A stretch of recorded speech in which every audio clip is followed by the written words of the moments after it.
Welcome to my channel, where stories hit different, and every page comes to life. Franz Kafka wrote to his publisher in 1913 that three of his stories, The Judgment, The Stoker, and The Metamorphosis, belonged together. He said they shared both an obvious and a secret connection, and he wanted them published under one title, The Sons. That idea never happened during his life. Kafka was still unknown, and his publisher didn't see the point. But decades later, the stories were finally collected the way Kafka had imagined, because they reveal how deeply his writing was tied to his own life and his lifelong struggle with his father. These three stories were born out of a single burst of creativity in 1912, after years of failed attempts. Kafka called that moment the first time he truly felt like a writer. The Judgment, written in a single night, made him cry when he read it aloud to friends. The Metamorphosis became his most famous piece, the story of Gregor Samsa, who wakes up as an insect and quietly accepts his fate.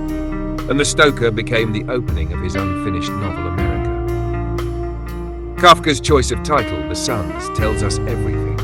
Every story centers on a son punished, rejected, or destroyed by a father. It's about obedience, guilt, and the impossibility of growing up under the weight of authority. In these worlds, the sons never rebel, they submit. Jorg in The Judgment jumps off a bridge because his father commands it.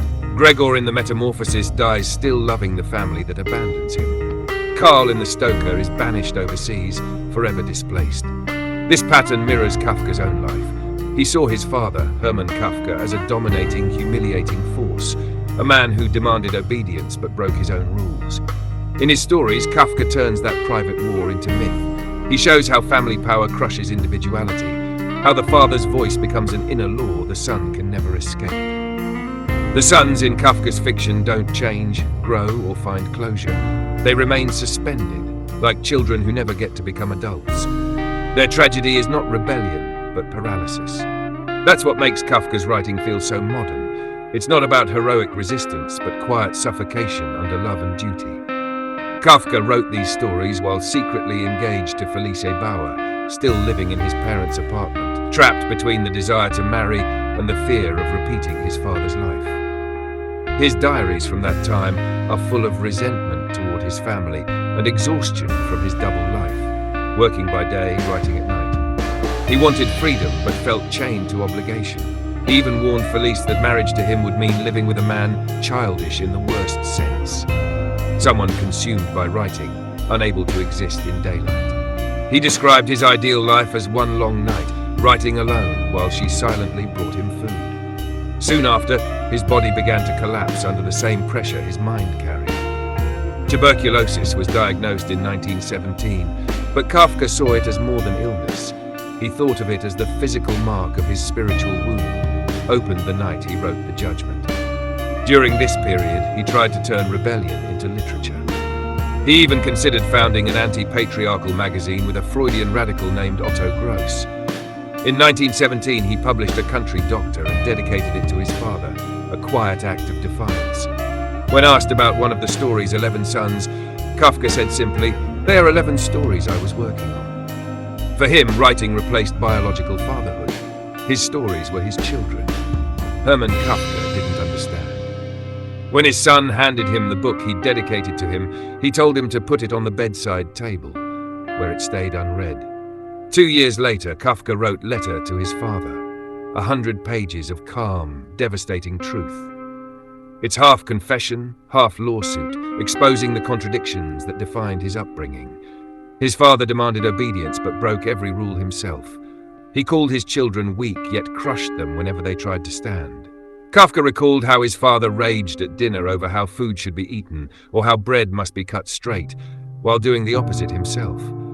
The result was confusion, fear, and self-doubt, a child who could neither obey nor rebel. He describes this trap perfectly. Emancipate yourself, but obey me. That's the paradox at the center of Kafka's art. Freedom that destroys itself. In the letter, he admits that even marriage felt impossible. He imagines the world as a map with his father's body stretched diagonally across it, leaving him only a few small corners to live in. And marriage, he writes, is not among them. This letter was never sent, but it stands as the final and most personal of all his son's stories. The introduction reminds us that writing for Kafka was always a form of correspondence, an endless letter to an unreachable father. In his fiction, letters appear again and again as bridges that connect and destroy at the same time. Georg's letter in The Judgment, Gregor's family's letters after his death, Karl's letter from home in The Stoker, all of them mirror Kafka's own need to speak and never be heard. In the end, life imitated art. Kafka finally escaped Prague to live in Berlin with Dora Diamond, the only woman who shared his rebellion. They planned to marry, but her Orthodox father refused. Even then, Kafka remained the son denied permission. When he died in 1924, Dora brought him back to Prague. He was buried in the family plot. Later, his parents were buried beside him. On the tombstone, his name is carved directly above his father's, the son, forever overshadowed by the man who defined and haunted his life. Closing thought. Kafka's entire body of work is one long argument between father and son. Every story, every sentence is part of that conversation. A rebellion spoken in whispers, written by a man who could never fully escape the home he longed to leave. The Judgment. For Fräulein Felice B., it was a Sunday morning at the very height of spring. Georg Benderman, a young merchant, was sitting in his own room on the second floor of one of a long row of low, graceful houses stretching along the bank of the river, distinguishable from one another only in height and colour. He had just finished a letter to an old friend who was now living abroad, had sealed it in its envelope with slow and dreamy deliberateness, and with one elbow propped on his desk, was looking out the window at the river, the bridge, and the hills on the farther bank with their tender green. He was thinking about this friend, who years before had simply run off to Russia, dissatisfied with his prospects at home. Now he was running a business in St. Petersburg, which at first had flourished but more recently seemed to be going downhill, as the friend always complained on his increasingly rare visits. So there he was, wearing himself out to no purpose in a foreign country. The exotic-looking beard he wore did not quite conceal the face Georg had known so well since childhood, and the jaundiced colour his skin had begun to take on seemed to signal the onset of some disease. By his own account, he had no real contact with the colony of his fellow countrymen there, and almost no social connection with Russian families, so that he was resigning himself to life as a confirmed bachelor. What could one write to such a man, who had obviously gone badly astray? A man one could be sorry for, but not help. Should one perhaps advise him to come home, to re-establish himself here, and take up his old friendships again? There was certainly nothing to stand in the way of that, and in general to rely on the help of his friends. But that was as good as telling him, and the more kindly it was done, the more he would take offence. That all his previous efforts had miscarried, that he should finally give up, come back home, and be gaped at by everyone as a returned prodigal, that only his friends knew what was what, and that he himself was nothing more than a big child, and should follow the example of his friends who had stayed at home and become successful. And besides, was it certain that all the pain they would necessarily inflict on him would serve any purpose? Perhaps it would not even be possible to get him to come home at all. He said himself that he was now out of touch with business conditions in his native country, and then he would still be left an alien in an alien land, embittered by his friends' advice and more than ever estranged from them. But if he did follow their advice and even then didn't fit in at home, not because of the malice of others, of course, but through sheer force of circumstances, if he couldn't get on with his friends, or without them, felt humiliated, couldn't really be said to have either friends or a country of his own any longer, wouldn't it be better for him to go on with his friends or without them, felt humiliated, couldn't really be said to have either friends or a country of his own any longer, wouldn't it be better for him to go on living abroad just as he was? Taking all this into account, how could one expect that he would make a success of life back here? For such reasons, assuming one wanted to keep up any correspondence with him at all, one could not send him the sort of real news one could frankly tell the most casual acquaintances. It had been more than 3 years since his last visit, and for this he offered the lame excuse that the political situation in Russia was too uncertain, and apparently would not permit even the briefest absence of a small businessman, though it allowed hundreds of thousands of Russians to travel the globe in perfect safety. But during these same 3 years, Georg's own position in life had changed considerably. 2 years ago his mother had died, and since then he and his father had shared the household together, and his friend had of course been informed of that, and had expressed his sympathy in a letter phrased so dryly that the grief normally caused by such an event, one had to conclude, could not be comprehended so far away from home. Since that time, however, Georg had applied himself with greater determination to his business, as well as to everything else. Perhaps it was his father's insistence on having everything his own way in the business that had prevented him, during his mother's lifetime, from pursuing any real projects of his own. Perhaps since her death, his father had become less aggressive, although he was still active in the business. Perhaps it was mostly due to an accidental run of good fortune. That was very probable indeed. But at any rate, during those 2 years, the business had prospered most unexpectedly. The staff had to be doubled, the volume was 5 times as great. No doubt about it, further progress lay just ahead. But Georg's friend had no inkling of these changes. In earlier years, perhaps for the last time in that letter of condolence, he had tried to persuade Georg to emigrate to Russia and had enlarged upon the prospects of success in St. Petersburg for precisely Georg's line of business. The figures quoted were microscopic by comparison with Georg's present operations.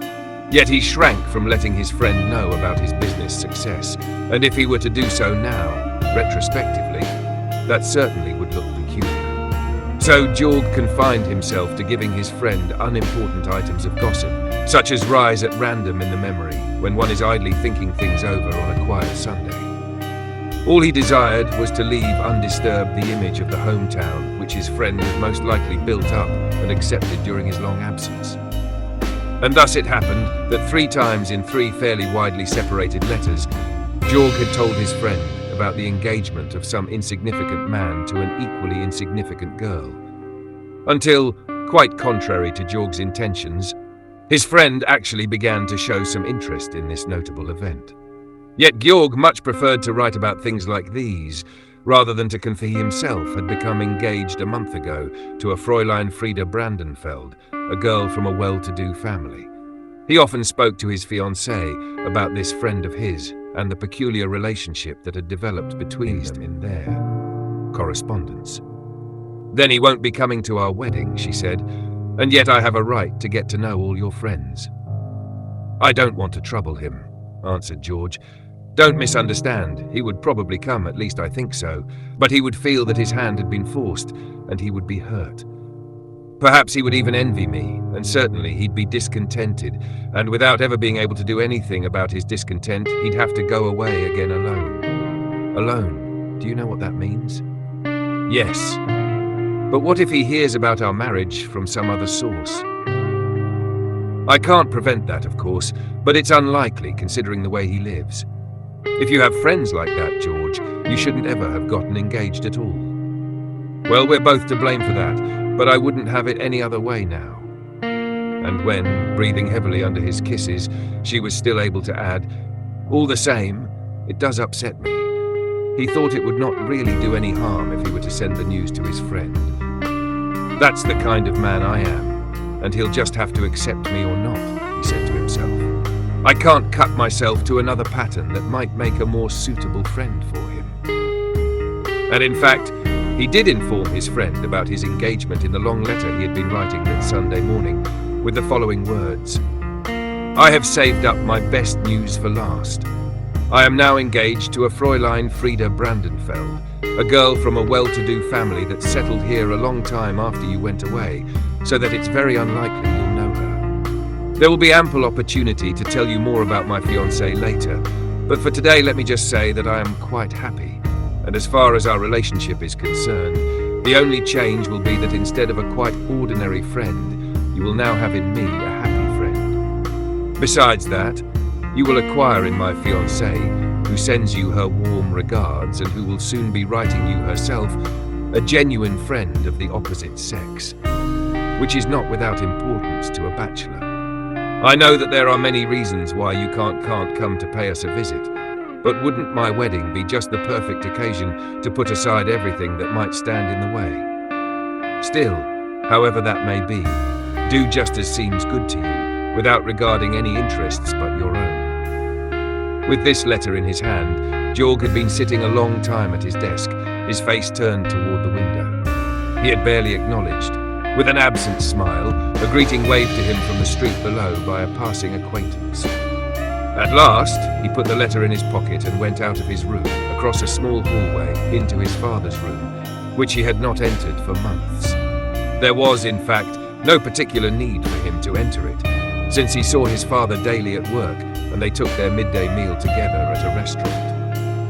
In the evening, it was true, each did as he pleased, yet even then, unless Jorg, as was usually the case, went out with friends or more recently visited his fiancée, they always sat for a while, each with his newspaper, in their common sitting room. Jorg was startled at how dark his father's room was, even on this sunny morning. He had not remembered that it was so overshadowed by the high wall on the other side of the narrow courtyard. His father was sitting by the window, in a corner decorated with various mementos of Jorg's late mother, reading a newspaper which he held tilted to one side before his eyes in an attempt to compensate for some defect in his vision. On the table stood the remains of his breakfast, little of which seemed to have been consumed. "Ah, Jorg," said his father, rising at once to meet him. His heavy dressing gown swung open as he walked, and its skirts fluttered around him. "My father is still a giant of a man," Jorg said to himself. "It's unbearably dark in here," he said aloud. "Yes, it is dark," answered his father. "And you've shut the window too?" "I prefer it like that." "Well, it's quite warm outside," said Jorg, as if continuing his previous remark, and sat down. His father cleared away the breakfast dishes and set them on a chest. "I really only wanted to tell you," Jorg went on, following the old man's movements as if transfixed, "that I have just announced the news of my engagement to St. Petersburg." He drew the letter a little way from his pocket and let it drop back again. "To St. Petersburg?" asked his father. "To my friend, of course," said Jorg, trying to meet his father's eye. "In business hours he's quite different," he was thinking. "How solidly he sits here and folds his arms over his chest." "Ah, yes, to your friend," said his father emphatically. "Well, you know, father, that I didn't want to tell him about my engagement at first. Out of consideration for him, that was the only reason. You yourself know how difficult a man he is. I said to myself that someone else might tell him about my engagement, although he's such a solitary creature that was hardly likely. But I wasn't ever going to tell him myself.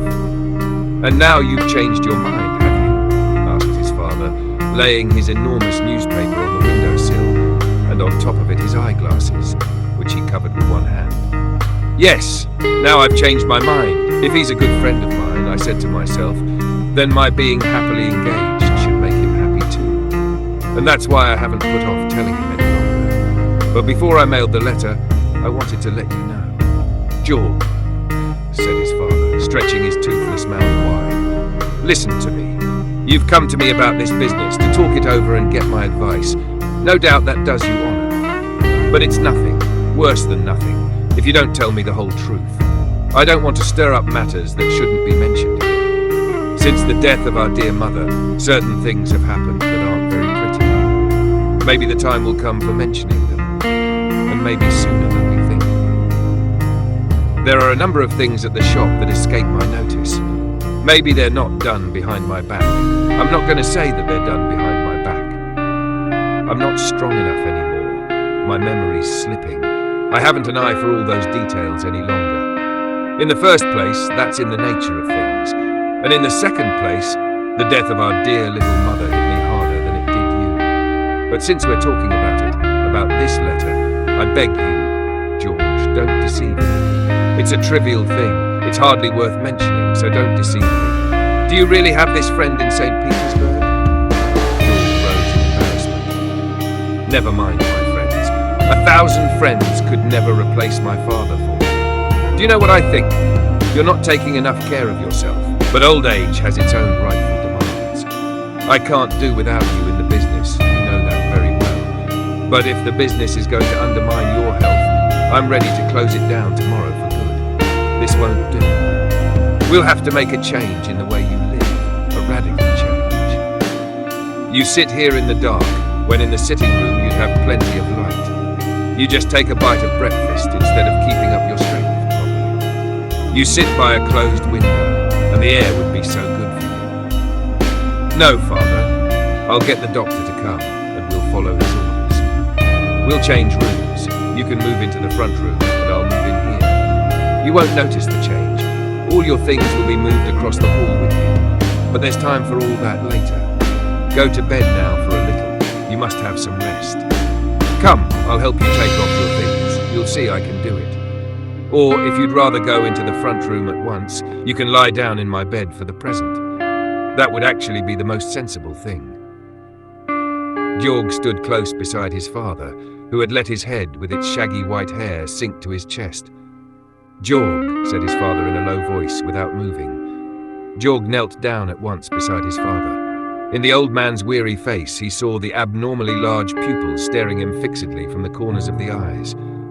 "You have no friend in St. Petersburg. You've always been one for pulling people's legs, and you haven't hesitated even when it comes to me. How could you have a friend there of all places? I can't believe it." "Just think back a bit, Father," said George, lifting his father from the chair and slipping off his dressing gown as he stood there, now quite feebly. "Soon it'll be 3 years since my friend came to see us last. I remember you didn't like him very much. At least twice I even told you he wasn't there when he was actually sitting with me in my room. I could quite well understand your dislike of him. My friend does have his peculiarities. But then later you had a good talk with him after all. I was so proud because you listened to him and nodded and asked him questions. If you think back, you're bound to. Remember, he told us the most incredible stories of the Russian Revolution. For instance, the time he was on a business trip to Kiev and ran into a riot, and saw a priest on a balcony who cut a broad cross in blood into the palm of his hand and held the hand up and appealed to the crowd. You've told that very story yourself once or twice since. Meanwhile, Georg had succeeded in lowering his father into the chair again and carefully taking off the knitted drawers he wore over his linen undershorts and his socks. The not particularly clean appearance of his underwear made Georg reproach himself for having been so neglectful. It should certainly have been his duty to see that his father had clean changes of underwear. He had not yet explicitly discussed with his fiancée what arrangements should be made for his father in the future, for they had both silently taken it for granted that he would remain alone in the old apartment. But now, he made a quick, firm decision to take him into his own future home. It almost looked, on closer inspection, as if the care he meant to devote to his father there might come too late. He carried his father over to the bed in his arms. It gave him a dreadful feeling to observe that while he was taking the few steps toward the bed, the old man, cradled against his chest, was playing with his watch chain. For a moment he could not put him down on the bed, so firmly did he hang on to the watch chain. But as soon as he was laid in bed, all seemed well. He covered himself up and even drew the blanket higher than usual over his shoulders. He looked up at Georg with a not unfriendly expression. "You're beginning to remember my friend, aren't you?" asked Georg, giving him an encouraging nod. "Am I well covered up now?" asked his father, as if he couldn't see whether his feet were properly tucked in or not. "So you like it in bed, don't you?" said Georg, and tucked the blanket more closely around him. "Am I well covered up?" the father asked once more, seeming to be peculiarly intent upon the answer. "Don't worry, you're well covered up." "No!" cried his father, so that the answer collided with the question, and flinging the blanket back so violently that for a moment it hovered unfolded in the air, he stood upright in bed. With one hand he lightly touched the ceiling to steady himself. "You wanted to cover me up, I know, my little puppy, but I'm far from being covered up yet. And even if this is the last bit of strength I have, it's enough for you, more than enough. Of course I know your friend. He would have been a son after my own heart. That's why you've been betraying him all these years. Why else? Do you think I haven't wept for him? And that's why you've had to lock yourself up in the office. The boss is busy, mustn't be disturbed. Just so that you could write your lying little letters to Russia. But fortunately, a father doesn't need to be taught how to see through his own son. And now that you thought you'd pinned him down, so far down that you could plant your rear end on him so he couldn't move, then my fine son decides to up and get married. Georg looked up at the terrifying image of his father. His friend in St. Petersburg, whom his father suddenly knew so well, seized hold of his imagination as never before. He saw him lost in the vastness, again consistency. Of Russia, at the door of his empty, plundered warehouse, he saw him. Amid the wreckage of his storage shelves, the slashed remnants of his wares, the falling gas brackets, he barely stood upright.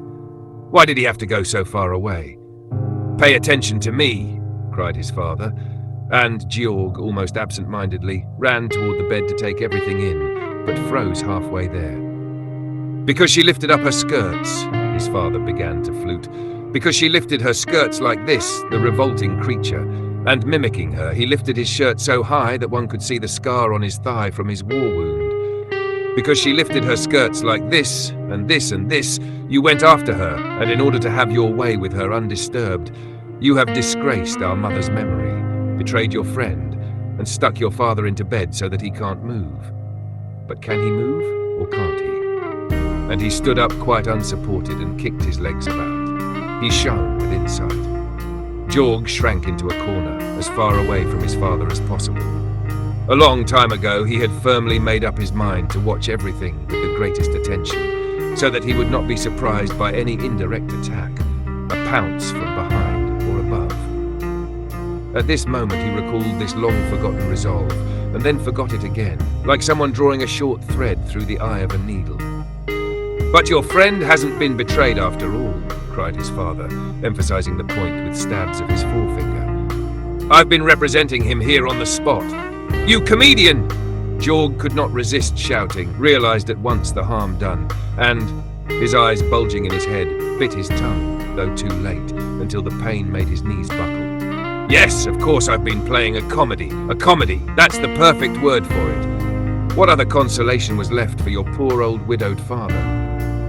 Tell me, and while you're answering me, may you still be my loving son.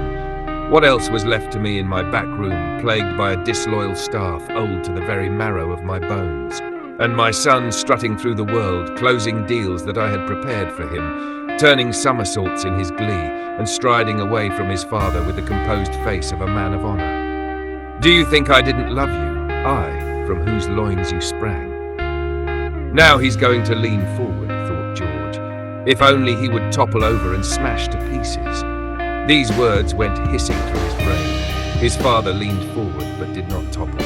Since Georg didn't come any closer, as he had expected, he straightened himself up again. "Stay where you are, then. I don't need you. You think you have the strength to get yourself over here, and that you're only hanging back because you want to. Don't be too sure. I am still much the stronger. All by myself I might have had to give in, but your mother has given me her strength. I have established a fine connection with your friend, and I have your customers in my pocket." "He has pockets even in his undershirt," said Georg to himself, and thought that with this observation he could expose him for all the world to see. He was able to cling to that thought for no more than a moment, for in his distraction he kept on forgetting everything. "Just try linking arms with your bride and getting in my way. I'll sweep her from your side. You don't know how." Georg grimaced in disbelief. His father only nodded in the direction of Georg's corner, affirming the truth of his words. "How you amused me today, coming in here to ask if you should tell your friend about your engagement. He knows all about it already, you stupid boy. He knows it all. I've been writing to him, for you forgot to take my writing things from me. That's why he hasn't been here for years. He knows everything 100 times better than you do yourself.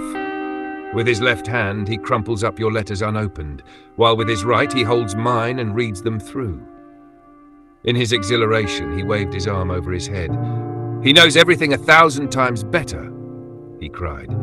10,000 times, said Georg to make fun of his father, but in his very mouth the words turned deadly earnest. "For years I've been waiting for you to come with this question. Do you think I've concerned myself with anything else? Do you think I've been reading my newspapers? Look." And he threw Georg a page from a newspaper that had somehow found its way into the bed with him, an old newspaper with a name entirely unknown to Georg. "How long it's taken you to grow up. Your mother had to die. She couldn't live to see the happy day. Your friend is going to pieces in Russia. Even 3 years ago, he was yellow enough to be thrown away. And as for me, you can see what condition I'm in. You have eyes in your head for that." "So you've been lying in wait for me," cried George. His father said pityingly in an offhand manner, "I suppose you wanted to say that earlier, but now it is no longer appropriate." And in a louder voice, "So now you know there is more in the world than just you. Till now you've known only about yourself. An innocent child, yes, that you were, truly, but still more truly have you been a devilish human being.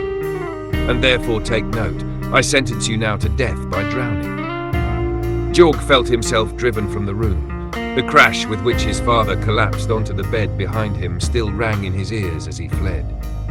On the staircase, which he rushed down as if its steps were an inclined plane, he ran into the cleaning woman on her way up to do the morning tidying of the apartment. "Jesus!" she cried, and covered her face with her apron. But he was already gone.